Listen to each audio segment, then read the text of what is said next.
बिस्मिल्लाहिर्रहमानिर्रहीम। ख़वातीन व हज़रात और तमाम नाज़रीनों को महेंद्र सुराना का प्रेम भरा नमस्कार सलाम।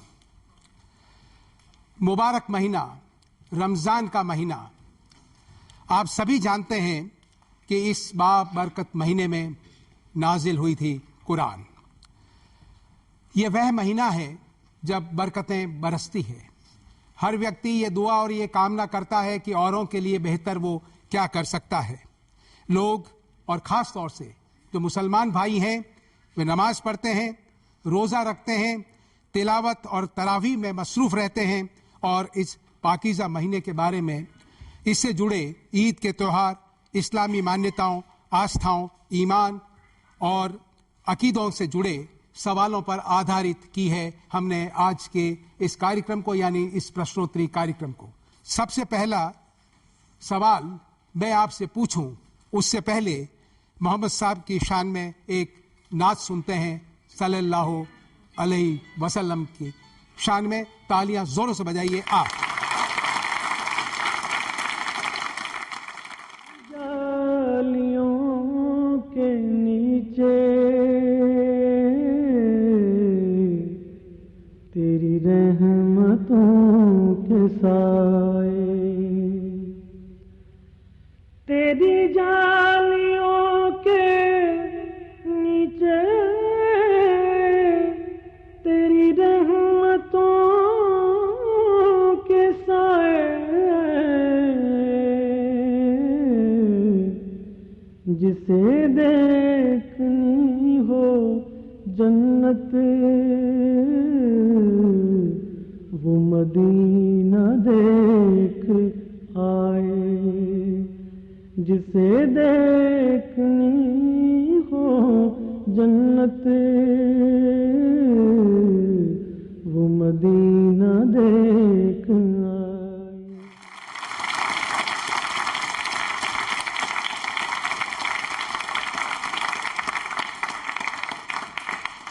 रमज़ान का मुबारक महीना यानी रोज़ों का महीना। आपको ये बताना है कि मुसलमानों पर फ़र्ज रोज़े कौन सी हिजरी से आरंभ हुए और सबसे पहले और आरंभ में कितने रोज़े फ़र्ज थे। आरंभ कब से हुए और कितने रोज़े फ़र्ज थे, कौन सी हिजरी से और उससे पहले वाली कौमों पर कितने रोज़े फ़र्ज थे।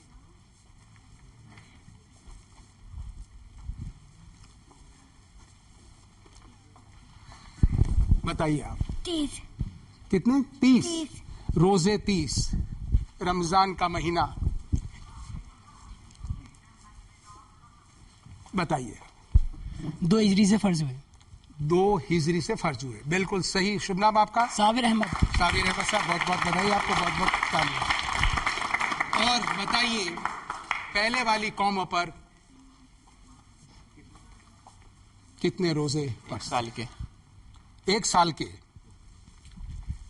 कितने रोजे फर्ज थे? ये आपको तो मिला है, कोई और? यस। 10 रोजे। 10 रोजे। 2 रोजे। 2 रोजे। 1 रोजा। क्यों साहब, बजवा दूं तालियां? शुभ नाम? ओसामा। ओसामा। ओसामा। तालियां जोरों से बजनी चाहिए, जबरदस्त तरीके से। उससे पहले वाली कौमों पर सिर्फ 1 रोजा फर्ज था। तालियां जबरदस्त बजाइए छोटे बच्चे के लिए, जोरदार तरीके से। दूसरी हिजरी से, जैसा कि आपने उत्तर दिया, और 1 रोजा यानी योमे आशुरा, मुहर्रम के महीने का 10वां दिन। और 10वें मुहर्रम को हजरत नूह अलैहिस्सलाम को तूफान से निजात मिली थी तथा हजरत मूसा अलैहिस्सलाम को फिर औन की जो दुश्मनी थी फिरौन की, उससे निजात मिली थी। ये बताना है आपको कि यहूद व नसारा यानी यहूदियों और ईसाइयों तथा मुसलमानों के रोजों में विशेष फर्क क्या है? बोलिए आप। हाँ, मुसलमानों में रोजे फर्ज होते हैं और उनमें फर्ज नहीं होते। नहीं, मैं रोजों की बात कर रहा हूं। रोजे रखते हैं, रोजे फर्ज है, लेकिन यहूदियों के, ईसाइयों के और मुसलमानों के रोजे में एक विशेष अंतर है। आप बताएं मैम। यहूदी और नसारा वो सहरी नहीं करते। सहरी नहीं करते, सहरी नहीं रखते। शुभ नाम? रूबीना बरार। रूबीना जी बहुत बहुत बधाई, बहुत बहुत बधाई। कि सल्लल्लाहु अलैहि वसल्लम ने फरमाया है कि अल्लाह और उसके फरिश्ते सहरी खाने वालों पर रहमत नाजिल करते हैं। अगर भूख न भी हो तो उस सुन्नत पर अमल करने के लिए और 2-1 छुआरे जो है वो हमको खाने चाहिए या पानी का 1 घूंट भी पीना चाहिए। तालियां जोरों से बजाएं शिक्षा पर। और देखिए अल्लाह ताला ने हम पर कितनी मेहरबानी की, कुरान को नाजिल किया सल्लल्लाहु अलैहि वसल्लम के माध्यम से। तो आइए अल्लाह की शान में पेश है एक हम। जलालहू तेरी शान जल्ला जलालहू है, आया भी तू है, नेहा भी तू है, यहाँ भी तू है, वहाँ भी तू है, यहाँ भी तू है, वहाँ भी तू, के तू ही तू अपना है खुद पता। तेरी शान जल्ला जलालहू, तेरी शान जल्ला जलालहू।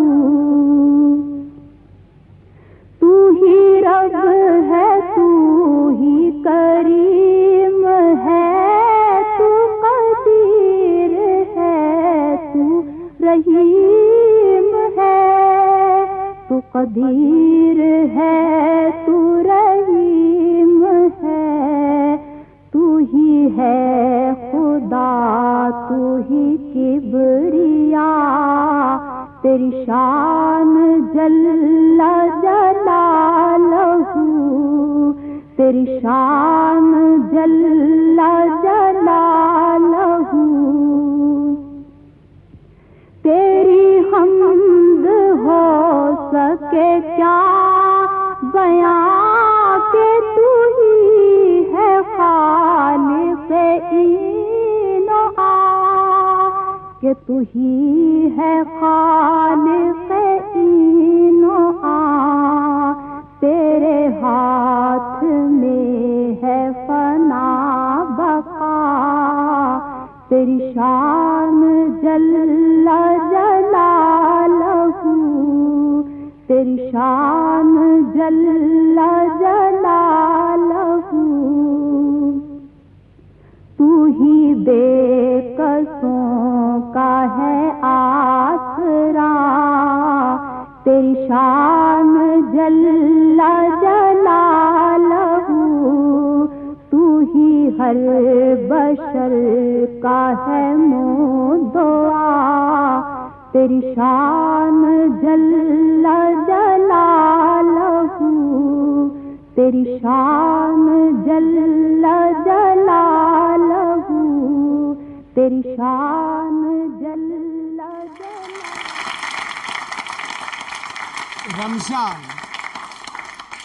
रमजान इस्लामी कैलेंडर का 9वां महीना है और पूरे महीने रोजे रखे जाते हैं।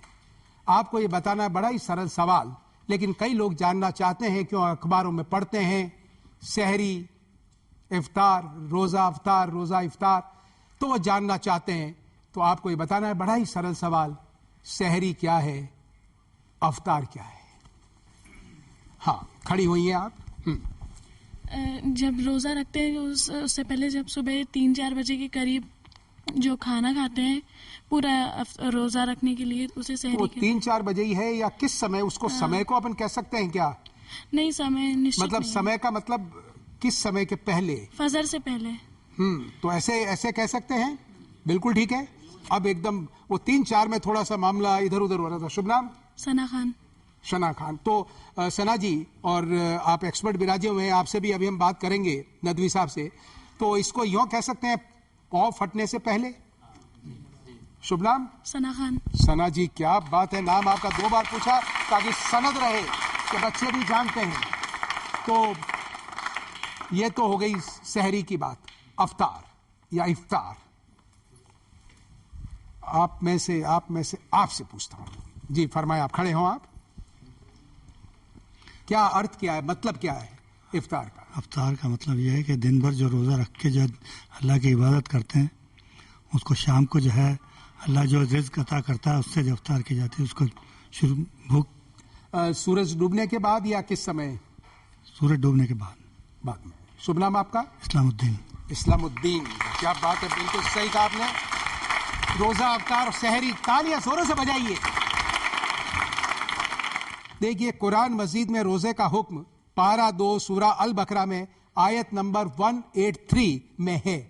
और रोजे मुत्तकी यानी ईश्वर से डरने वाला और परहेजगार बनाने के लिए होते हैं। उनका जो मूल मकसद रोजों को रखने के पीछे है वो ये है, आपको ये बताना है कि कुल रोजे कितने प्रकार के होते हैं। ये तो मैं किसी से भी पूछ लूंगा, और उसके बाद में आपको फिर ये बताने वो कौन कौन से हैं, और उनको डिफाइन करना नाम से ही नहीं, टाइटल से ही नहीं, क्योंकि सभी समझना चाहते हैं। तो एक तो ये बता दे और फिर हाँ फरमाए साहब। रोजे 3 प्रकार के होते हैं, पहला फर्ज, दूसरा सुन्नत, तीसरा नफिल। अब देखिए आपने 3 ही कहा, और रोजे, अब मैं आपको पुरस्कार कैसे दूं, कब दूं, मैं बाद में दूंगा। फिलहाल आप तो 3 के बारे में बताएं जो आपने शब्द बोले। कौन कौन से बोले आपने? पहला फर्ज। अब फर्ज का मतलब क्या है? फर्ज का मतलब 30 रोजे रखे जाते हैं। ये चांद के हिसाब से कभी कभी 29 भी आ जाते हैं। तो ये फर्ज है, मतलब ये यानी रमजान के महीने में रोजे रखना ये फर्ज है। फर्ज है एक। और नफिल रोजा है। हाँ। जैसे मुहर्रम शुरू होता है तो मुहर्रम की 1 तारीख से 10 तारीख तक। नफल का अर्थ क्या है? नफल का अर्थ है मतलब वो तो फर्ज है। हाँ वो फर्ज है। तो ये नफल में कोई विशेष बात क्या है? नफल में विशेष बात ये है कि ये चलिए कोई बात नहीं, मन्नत के तौर पे रखे जाते हैं। किसके तौर पर? मन्नत के तौर पे नफल के रोजे। तो मतलब मन्नत के तौर पर, मतलब मन्नत कौन? कोई भी व्यक्ति जिसको खुद को जाए, मतलब स्वयं की प्रेरणा से, स्वयं की प्रेरणा से खुद रख सकता है। खुद रख सकता है, ऐसा कह सकते हैं, स्वयं की प्रेरणा से। जी। और ये सुन्नत जो रोजे हैं हर महीने की 13, 14, 15 तारीख को रखे जाते हैं। हमारे आका हजरत मोहम्मद मुस्तफा सल्लल्लाहु अलैहि वसल्लम बस उन्होंने रखे थे, इसलिए हम भी उसको सुन्नत रखते हैं। तीनों 3 आपने बता दी और तीनों को आपने डिफाइन सही कर दिया। अब ये 3 है या इससे अधिक मैं बात और लोगों से पूछूंगा। फिलहाल आपको पुरस्कार देता हूं, आपका शुभ नाम बताएं। रेहान अहमद। रेहान अहमद साहब, बहुत बहुत बधाई, बहुत बहुत धन्यवाद आपने। और मैं तो सोचता था कि आप सिर्फ 1 बताएं और पुरस्कार जीत ले, लेकिन आपने 3 बता दिए। 3 लोगों के पुरस्कार रह गए, कोशिश करूंगा कि बाकी बांट दूं मैं। कोई बात नहीं, तालियां बजिए आपके लिए। अब देखिए, अब आपने बताया कि रोजे 3 प्रकार के होते हैं, तो पहले मैं इस सवाल पर जाता हूं कि अगर कोई बताएं रोजों के प्रकार कितने हैं, सभी प्रकार के रोजे। बोलिए, आप बोलिए, बोलिए बोलिए, आपको छूट दे, बोलिए, कोई एक अंक बोलिए, क्या मालूम उसकी क्या मर्जी है। 6 रोजे।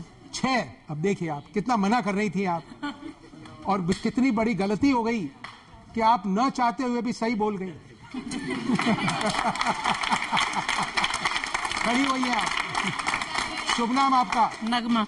नगमा जी, बहुत बहुत बधाइयाँ, बहुत बहुत बधाइयाँ नगमा जी को। तालियां नगमा जी के लिए जोरों से बजाइए।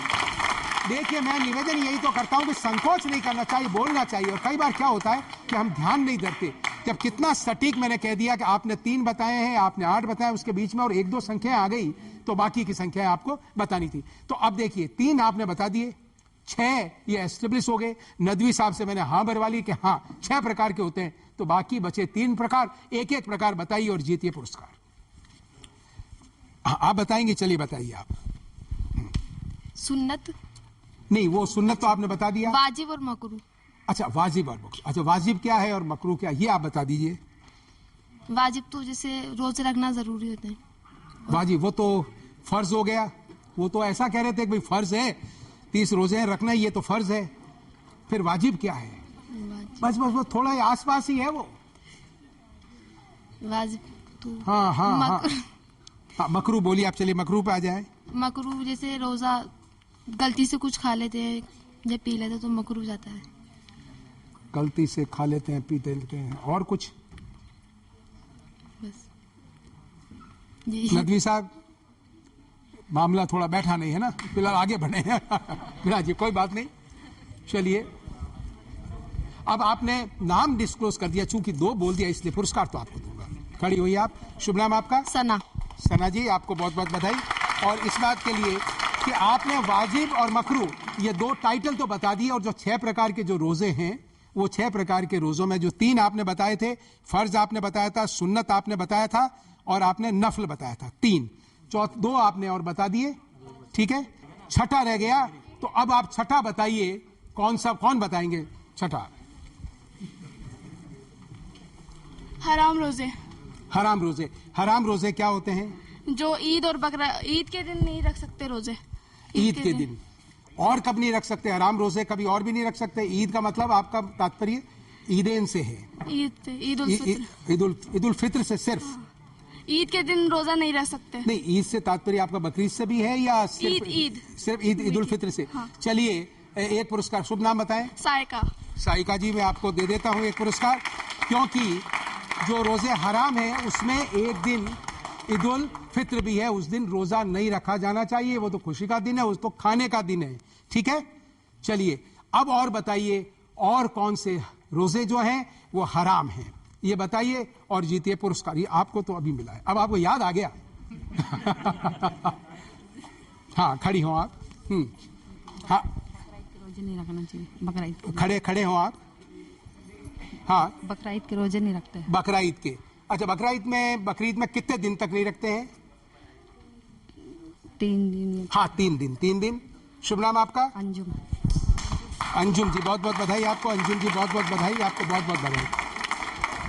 देखिए, आपने कहा है कि बकरीद यानी 3 दिन, यानी 10वीं, 11वीं और 12वीं तारीख है कौन से महीने की? यानी हज के महीने की 3 तारीखें, 10वीं, 11वीं और 12वीं, 3 दिन जबकि कुर्बानी होती है। ठीक है, और एक उसके बाद का दिन यानी 13 तारीख, 10, 11, 12, 3 दिन जब कुर्बानी होती है, और 13 तारीख जिस दिन कुर्बानी नहीं भी होती है, यानी ये 4 तारीख हैं, और एक ईद उल फित्र। ये 5 दिन अगर कोई रोजा रखता है तो ये हराम है। ये भी एक रोजे का प्रकार। तो तालियां बजाइए इस जानकारी की आप सभी को। इस्लाम का चौथा रुक्न है रोजा, स्तंभ जिसे आधार कहते हैं, बेसिस। और जो शख्स बिना मजबूरी के एक भी रोजा छोड़ेगा तो बहुत ही सख्त गुनाह होगा। आपको उसके बाद में कहते हैं कि अगर कोई सारी उम्र भी अगर रोजे रख ले तो वो जो गुनाह हो गया है उससे माफी नहीं मिल सकती, या उससे आपकी वो आप उसको कंपनसेट या बराबरी उसको नहीं कर सकते। तो मेरा प्रश्न ये आपको ये बताना है कि रोजा किस पर फर्ज है और किन पर फर्ज नहीं है, ये बताइए और जीतिए पुरस्कार। 2 अलग अलग सवाल।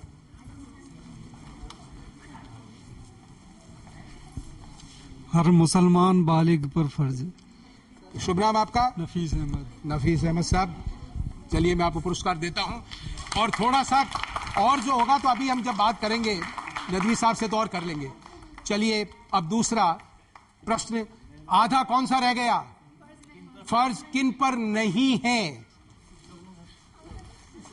बोलिए। हाँ, खड़ी हुई है। नाबालिग बच्चे पर और छोटे बच्चे की माँ पर। नाबालिग और छोटे बच्चे की माँ पर। अब छोटे बच्चे में भी उसको क्वालिफाई करना पड़ेगा, जो दूध पीता हो और उसको भी थोड़ा क्वालिफाई करना पड़ेगा। यानी दूध पीता यानी बच्चे की जिंदगी पर बात आ सकती है। अगर माँ उसके वो अगर रोजा रखेगी तो बच्चे के जिंदगी, हाँ ऐसा। तो आपने थोड़ा तो बता ही दिया। शुभ नाम? मैं जबी। बिल्कुल, तालियां जोरों से बजाइए आपके लिए। और देखिए, ये पूछने का तात्पर्य है कि वैसे आप सभी जानते हैं, आप तो एक्सपर्ट हैं, लेकिन एग्जैक्टनेस या उसमें बात। अब एक दौर रह गई, और कौन नहीं रख सकता वो बताइए। चलिए मैं आपसे पूछता हूं, बताइए। हमला औरत पर, प्रेग्नेंट औरत के लिए भी फर्ज नहीं है। प्रेग्नेंट औरत, और अगर बच्चा हो गया और कोई विशेष परिस्थिति क्या बन रही है डिलीवरी के टाइम, मतलब उसकी जान पर ऐसी बन रही जान है, पर बन रही है या बाद में रख ले। चलिए आपको दे दें साहब एक पुरस्कार। नदवी साहब, तालियां बजाइए जोरों से। शुभ नाम एक बार फिर पूछ लो आपका? रूबीना अबरार। रूबीना जी, देखिए तालियां तो जोरों से बजती रहनी चाहिए।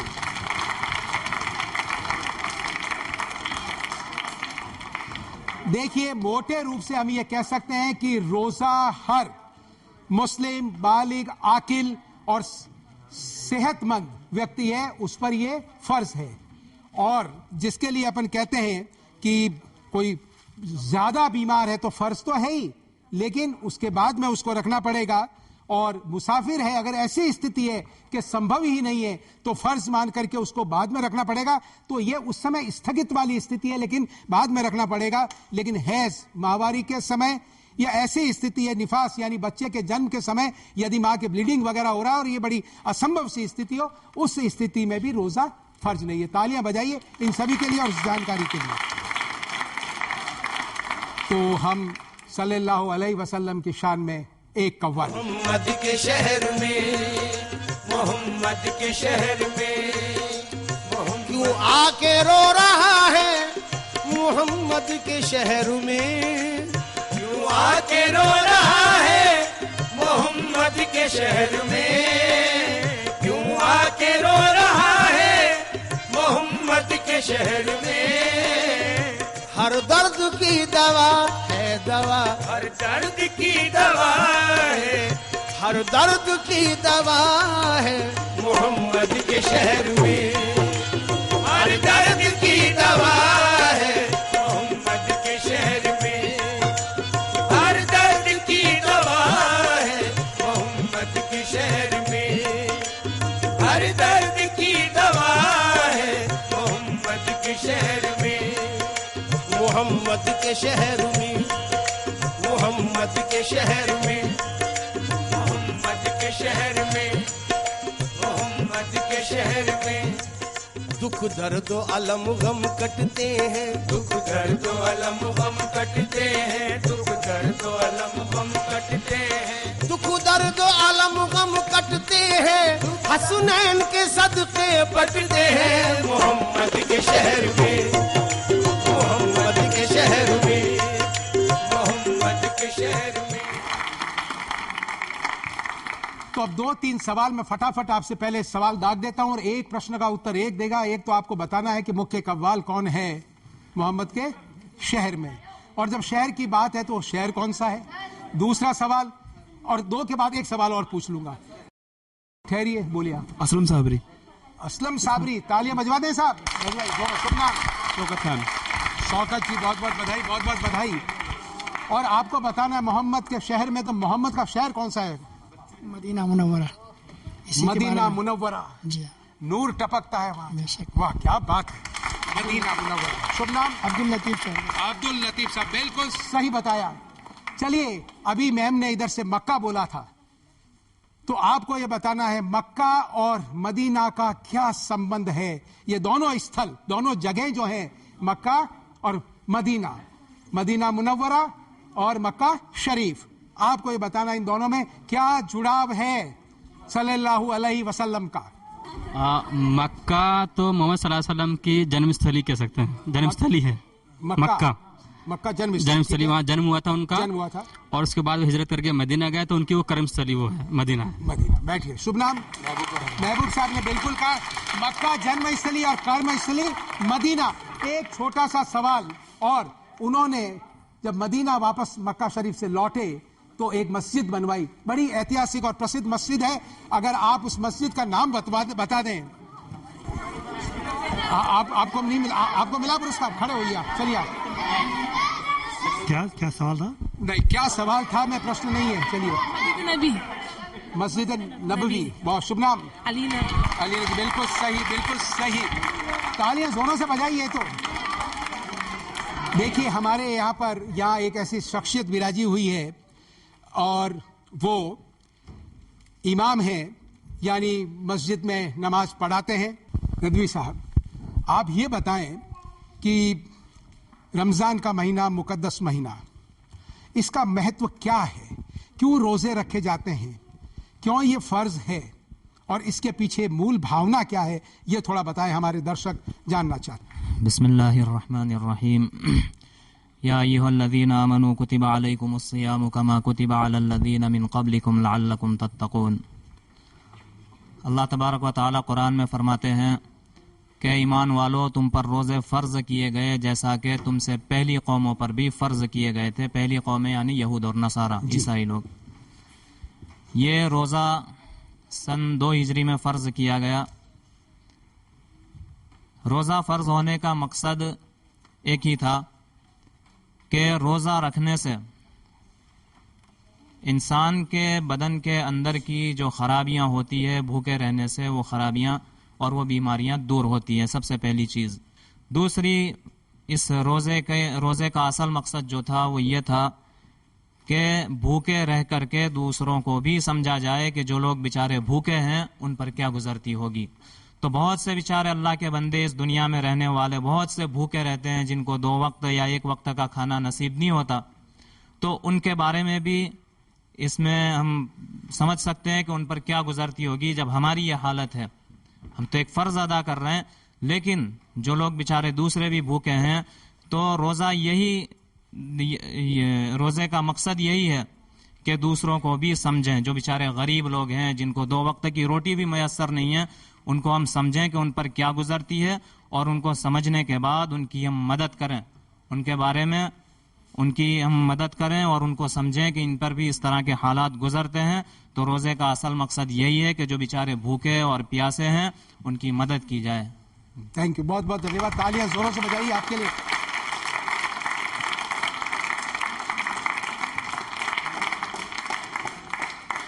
देखिए, सबसे पहले बोलती फिल्म बनी आलम आरा 1931 में, और उसके बाद में फिर 1956 में आलम आरा बनी, दूसरी आलम आरा, नाम उसका भी आलम आरा था।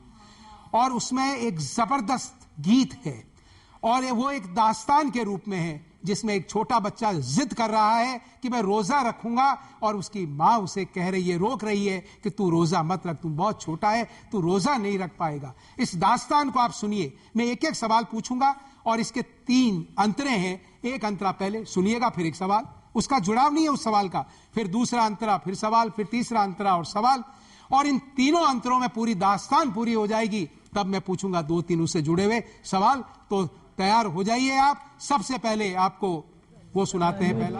दास्तां को सुनो, रहमतों का बयां है, बयां को सुनो, रहमतों का बयां है, बयां को सुनो।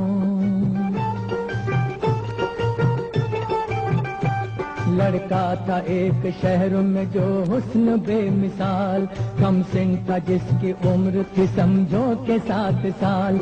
रमजान के जो चांद पे उसकी नजर पड़ी, उसके भी दिल में रोज की एक आरज़ू जगी। रोजा रखूंगा मैं भी, ये माँ बाप से कहा, सहरी करूंगा मैं भी, जगा देना तुम जरा। सुनो रमजान की दास्तां को सुनो, रहमतों का बयां है, बयां को सुनो, रहमतों का बयां है। अब मेरा एक सवाल आपको ये बताना है कि रमजान के महीने में एक विशेष नमाज पढ़ी जाती है, जिसमें कुरान मजीद को पढ़ा जाता है। आपको एक तो ये बताना है कि उस विशेष नमाज का नाम क्या है, और दूसरा सवाल जो आपको पूछ रहा हूं कि कुरान पाक जो है वह मुकम्मिल किस समय हो जानी चाहिए, किस रात को हो जानी चाहिए, वो आप बताइए। मुकम्मल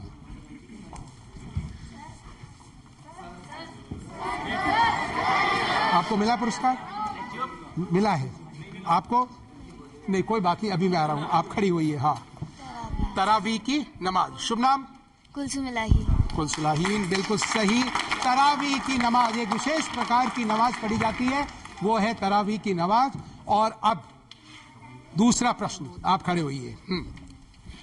26वें रमजान को 27वें तरावी होती है, जब तरावी पूरी हो जाती है। शुभ नाम आपका? अकरम। तो अकरम साहब एक बार फिर बताएं, आपने क्या उत्तर दिया? 26वें रमजान को 27वें तरावी होती है, उस दिन कुरान शरीफ पूरा हो जाना चाहिए। तालियां तो बजती ही रहनी चाहिए। तो हम इसको कह सकते हैं कि रमजान की 27वीं शब यानी रात को तरावी की जो अपनी नमाज है वो 5वीं यानी ईशा की नमाज के तत्काल बाद मुकम्मल हो जानी चाहिए। तालियां बजा लीजिए इनके लिए। और आइए, जैसा कि मैंने आपसे कहा, फिर मैं आपको लिए चलता हूं उस बच्चे की दास्तान। लड़के की बात सुन ली मगर कुछ नहीं कहा। लड़का सुबह उठा तो हुआ उनसे वो खफा।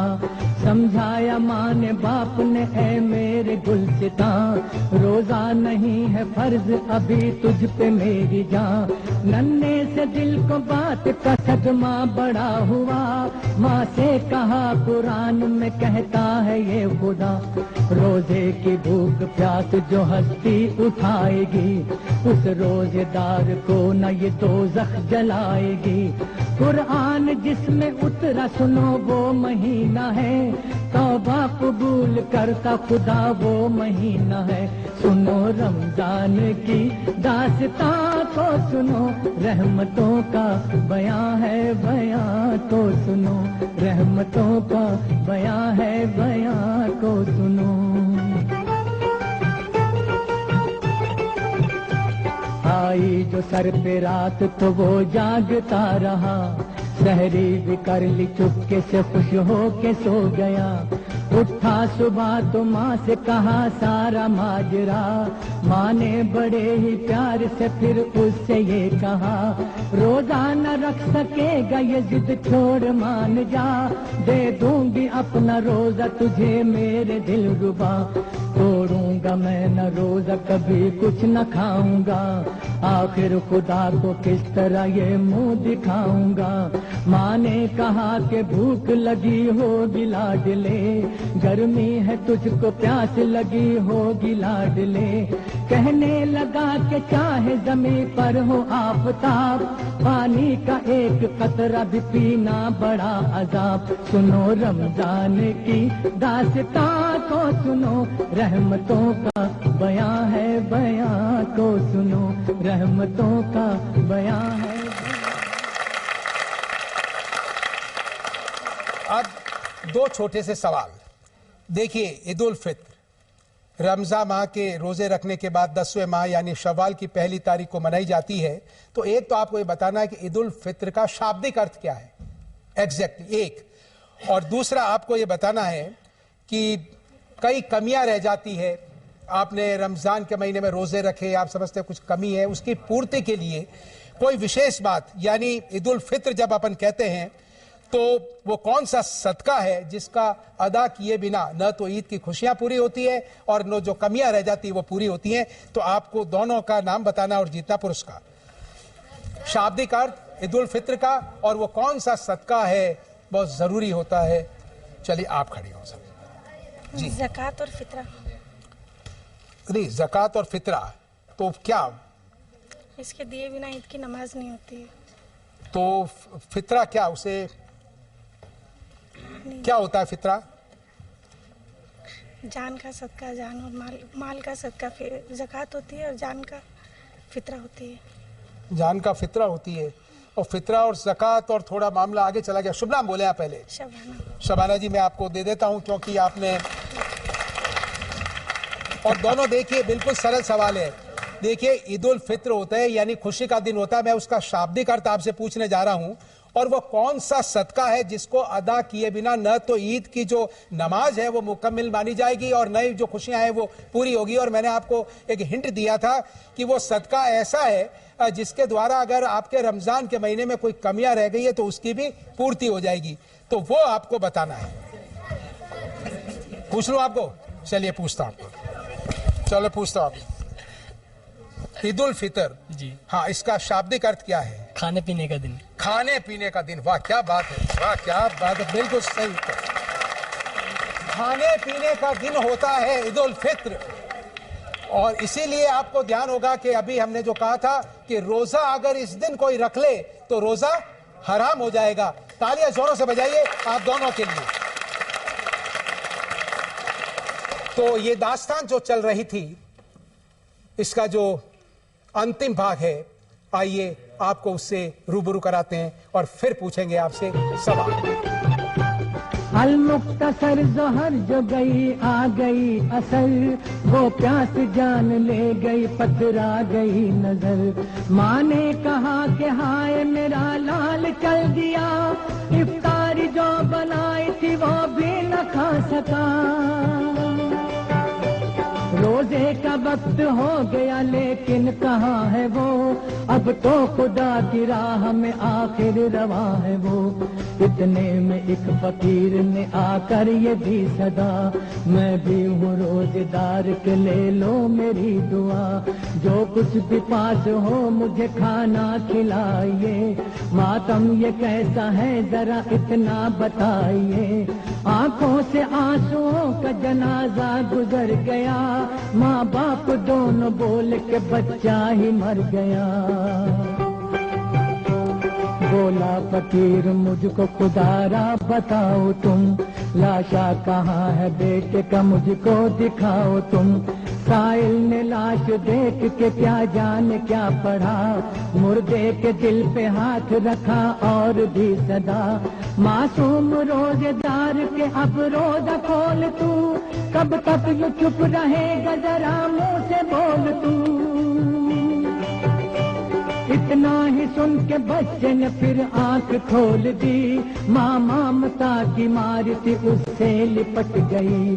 साइल नहीं था वो था फरिश्ता खुदा का था, बच्चे को जिंदा करके जो रूपोश हो गया। आती है इम्तिहान की इंसान पे घड़ी, अल्लाह पे जान दे दे वो मरता नहीं कभी, मरता नहीं कभी, मरता नहीं कभी, मरता नहीं कभी।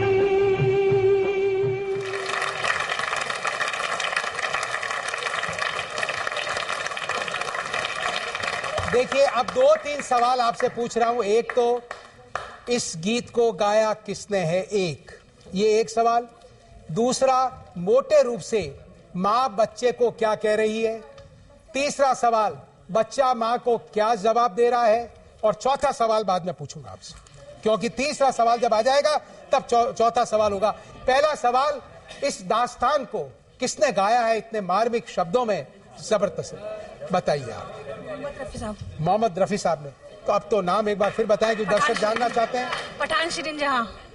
पठान शिरीन जहां। शिरीन जहां, वाह वाह, बहुत बहुत बधाई, बहुत बहुत बधाई। मोहम्मद रफी साहब ने इस कालजयी गीत को गाया है। अब मेरा सवाल यह है कि इस दास्तान में माता बच्चे से कह रही है कि तुझ पर रोजा फर्ज नहीं है, तू नहीं रख सकता, तू मत रख, ऐसा कहती है। तो कहते हुए बच्चे को क्या लोभ देती है ताकि बच्चा उसकी बात को मान जाए और रोजा नहीं रखे। पहले तो बताइए वो क्या लोभ देती है, माँ क्या कह रही है बच्चे को, वो बताइए और जीतिए पुरस्कार। हाँ बोलिए, क्या कहता है, बोलिए। सर, मेरा रोजा तुझे दे दूंगी मैं। मेरा रोजा तुझे दे दूंगी, यानी मेरे रोजे का सवाब जो है वो तेरे को मिल जाएगा। माँ कहती है, क्या बात है, क्या बात है, क्या बात है, क्या बात है। क्या शुभ नाम? शेख शादाब अहमद। क्या? शेख शादाब अहमद। शेख शादाब अहमद, तालियां जोरों से बजाइए शेख साहब के लिए। क्या बात है, मेरा रोजा तुझे सवाब तुझे दे दूंगी। अब सवाल ये, बच्चा क्या कहता है माँ को, वो जवाब देता है माँ को, वो बताइए और जीतिए पुरस्कार। बच्ची से आपको मिला पुरस्कार? मिला है। खड़ी हो आप। बच्चा माँ को कहता है कि चाहे जमीन फट जाए लेकिन मैं एक पानी की बूंद भी नहीं पीऊंगा। चाहे जमीन फट जाए एक बूंद नहीं पीऊंगा, वो तो ठीक है। मुद्दे की बात क्या कहता है, वो जो पहला प्रश्न दिया था उससे जुड़ा हुआ। चलिए बोलिए आप। खुदा को क्या मुंह दिखाऊंगा, मैं रोजा छोड़ दूंगा तो खुदा को क्या मुंह दिखाऊंगा। नहीं तो अब करीब आप आगे। पहला ये माँ कहती है मेरा रोजा यानी मैं उसका जो सवाब है वो तुझे दे दूंगी, तो बच्चा क्या कहता है कि सवाब लेने के लिए मैं मतलब मैं रोजा छोड़ दूंगा तो मैं खुदा को क्या मुंह दिखाऊंगा। क्या मुंह दिखाऊं, यानी सवाब तो मुझे वो देगा क्योंकि रोजा उसके लिए रखूंगा। बात को थोड़ा एग्जैक्टली, ठीक है। शुभ नाम? सैयद मतीन। सैयद मतीन जी, बहुत बहुत बधाई आपको, बहुत बहुत शुभकामना। ताली जोरों से बजाई। यानी रोजा अल्लाह ताला के लिए उसके लिए रख रहा हूं और सवाब तो मुझे वो देगा। और एक वो कहता है कि रोजेदार की एक विशेष हैसियत होती है। क्या होती है? इस गाने में आया है। वो क्या कह रहा है बच्चा? अब आपने बड़ा जबरदस्त तरीके से हाथ खड़ा किया, तो होइए खड़ी, आपने पुरस्कार तो जीता है। हाँ, उस पे दोज़ख हराम होगी। दोज़ख हराम होगी। ठीक है, यानी रोजेदार होता है वो क्या होता है, जन्नती होता है, तो इसलिए दोज़ख हराम होगी। वाह, क्या शुभ नाम, क्या बात है, क्या बात है, तालियां जोरों से बजाइए आपके लिए। अंतिम सवाल मैं आपसे पूछ रहा हूं, रोजे कितने प्रकार के होते हैं, फर्ज किसके लिए है, ये सारी बातें हमने की। अब मेरा सवाल ये है, रोजा किन चीजों से टूट जाता है और उसका बदला या उसका प्रायश्चित क्या हो सकता है, ये बताइए और जीतिए पुरस्कार। 2 पुरस्कार दूंगा मैं, 3 हैं, आपको 3 लेके चलता हूं। चलिए, आपको पुरस्कार मिला, आपको अच्छा, आप, हाँ, बड़ी उम्मीद थी मुझे, आपने ना उम्मीद नहीं किया मुझे, आपको मैंने कहा था कि आप तैयार होइए। हाँ बोलिए साहब, कब टूट जाता है रोजा? रोजा टूट जाता है, उल्टी हो जाती है तब, भूल से पानी पीने से, पानी पीने से, खाने से तो रोजा टूट जाता है। शुभ नाम आपका? नूरजहां। नूरजहां जी, बिल्कुल सही उत्तर दिया आपने, बिल्कुल सही। अरे शर्माइए मत, क्या बात है आपकी। चलिए साहब, और बताइए, और किस कारण से रोजा टूट जाता है? आपको मैं पूछता हूँ बच्चे। हाँ बोलिए। गाली बकने से, गंदा बोलने से जुबान, गाली बकने से, गंदा बोलने से, सोहबत करने से। सोहबत करने से क्या मतलब, समझाइए। रमजान, उस हालत में रमजान टूट जाता है। तो आप धीरे से क्या बोल रहे हैं, तेज बोलिए, इसमें शर्माने की बात नहीं, बोलिए। शर्माइए, घबराइए। अपनी पत्नी के साथ हम बिस्तर होने पर रोजा टूट जाए। शुभ नाम आपका? यासीन खान। यासीन खान साहब, बहुत बहुत बधाई आपको, बहुत बहुत बधाई, जानकारी आपको होनी चाहिए। और इसका बदला या इसका प्रायश्चित कैसे हो सकता है? इसका बदला और प्रायश्चित, रोजा रखना है, रोजा टूट गया है, किसी ने खाना खा लिया, ध्यान नहीं रहा, तो उसको बदला या उसका जो प्रायश्चित है इसका, हाँ मैं नहीं, तो मैं प्रश्न पूछ रहा हूं, है ना, बदला और प्रायश्चित तो है ना। हाँ, तो आपको पूछा, आप बोलिए, खड़े होइए। इसका प्रायश्चित है सर। आप बोलिए। दूसरा रोजा रख के, दूसरा रमजान महीने के बाद में। हाँ, तो जितना जल्दी हो सके उतना जल्दी रोजा रख करके, कजा कहेंगे साहब इसे, कजा रोजा रख कर कंप्लीट, कजा रोजा रख करके। तालियां जोरों से बजाए। शुभ नाम? मोहम्मद इमरान। मोहम्मद इमरान साहब। तो इसमें जो मूल बात आ गई कि जब अगर इस प्रकार का कोई बात हो जाए और आप रोजा टूट जाता है, तो आपका ये फर्ज, आप पर ये आयत होता है कि जितना जल्दी हो सके उस रोजे की भरपाई करें, उस रोजे को आप रखें, और इसे कजा रोजा हम ये कहेंगे। तालियां जोरों से बजाइए इनके लिए, जानकारी के लिए। आज हम इस विशेष कार्यक्रम में ये तय करते हैं, संकल्पित करते हैं कि हम इंसानियत के लिए, मानवता के लिए काम करेंगे, तो रमजान का महीना वास्तव में हमारे लिए मुकद्दस होगा और एक नई राह हमारे लिए खोलेगा, और हम उन्नति होंगे, और अंत तो गतवा रोजेदार होने के नाते जन्नती होंगे, जन्नत के हकदार होंगे। तालियां बजाइए अपने लिए जबरदस्त तरीके से।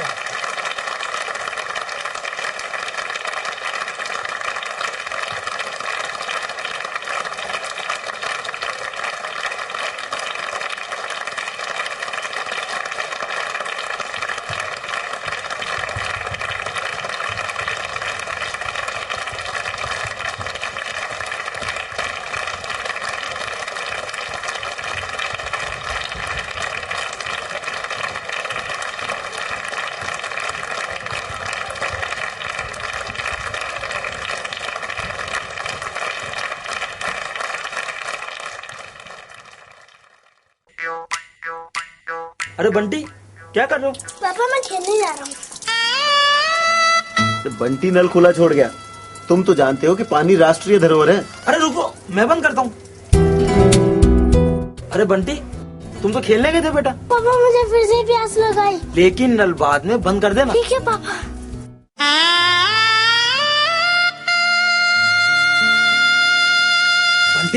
बंटी बेटा, जरा इधर आओ। अच्छा बंटी बेटा, एक बात बताओ, तुम्हें जेब खर्च तो मिलता ही होगा ना? हाँ अंकल। तो क्या सारा का सारा एक ही दिन में खर्च कर देते हो? अरे अंकल, एक ही दिन में सारा खर्च कर दूंगा तो बाद में बचेगा ही क्या? इसी तरह पानी भी हमारा खजाना है, हमें पानी को यूँ व्यर्थ नहीं बहाना चाहिए। ठीक है अंकल। जन जन का हो एक ही धर्म, जल बचाने का हो कर्म। CCDU राज्य जल व स्वच्छता मिशन राजस्थान द्वारा जनहित में प्रसारित। अरे बनवारी, घर में शौचालय बनवा लो, ऐसे खुले में शौच नहीं जाना चाहिए। मास्टर जी गंदगी और मलतो घर से जितो दूर रहे बतो याचो है। अरे भले आदमी, इससे वातावरण दूषित होता है और बीमारियां फैलती है। घर में शौचालय बनाऊं, पूरा घर बास से छिड़ जाए। तू एक काम कर, आज मेरा शौचालय में चाल कर देख कि बदबू आती है क्या। अब बोल बनवारी कैसल्ला आई क्या बदबू? बदबू तो कोई नहीं आई, के तो कोई सिस्टम लगा रखी होगी मैंने। वो है जलबद्ध शौचालय। इसमें थोड़ा सा पानी डालते ही मल आसानी से खड्डे में चला जाता है और इसमें जो पानी की सील लगी हुई है ना, उससे न तो बदबू ऊपर आ पाती है और न ही कीटाणु, जिससे बीमारियां नहीं फैलती। फिर तो सिस्टम बहुत बढ़िया है। इसके लिए तुम भी अपने घर में जलबद्ध शौचालय बनाओ और पूरे वातावरण को स्वच्छ बनाओ। संपूर्ण स्वच्छता अभियान, हर गांव की मुस्कान। CCDU राज्य जल व स्वच्छता मिशन राजस्थान द्वारा जनहित में प्रसारित। प्रश्नोत्तरी के प्रायोजक थे CCDU जल एवं स्वच्छता सहारा संगठन।